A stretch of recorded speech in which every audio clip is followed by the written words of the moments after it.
I'm standing here in Aljustrel, which is the little village near Fatima where Francisco, Lucia, and Jacinta grew up. I'm standing just in front of the home of Jacinta and Francisco, two of the little visionaries of Fatima.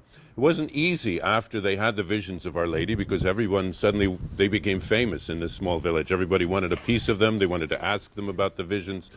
And it became very difficult. Their lives changed. Lucia actually had to give up taking care of the crops, the animals, because she didn't have time to take them out because everyone wanted a piece of her.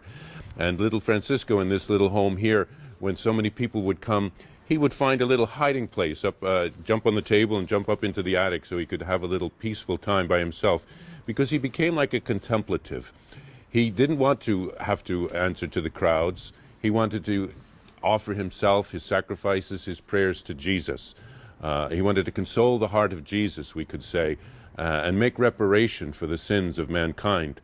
The apparitions of Our Lady had a real effect on these children. They were young, but they grew up quickly. They were old before their time because of all that heaven was entrusting to them. Our Lady had sent an angel a year ahead of time to prepare them, and through their prayers and their sacrifices, they entered this school of formation of Our Lady, and they became saints very quickly. I think at the time of their beatification in the year 2000, they were the youngest saints beatified at that time because they had grown quickly through Our Lady's teachings.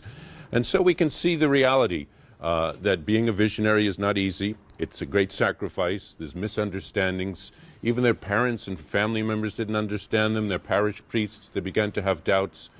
But they received many graces.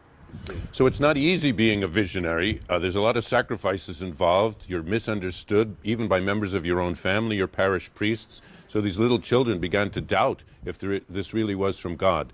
But Our Lady would reassure them, and they would receive special graces to carry the crosses that God was asking them to, and these sacrifices began to bear fruit.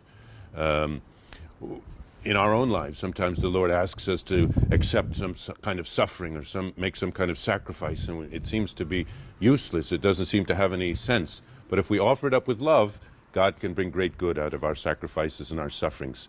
So we can contemplate the lives of these children and what it teaches about our own lives, and that God has a plan for each of us, and He asks us to accept our lot in life, even if it involves sacrifice and suffering.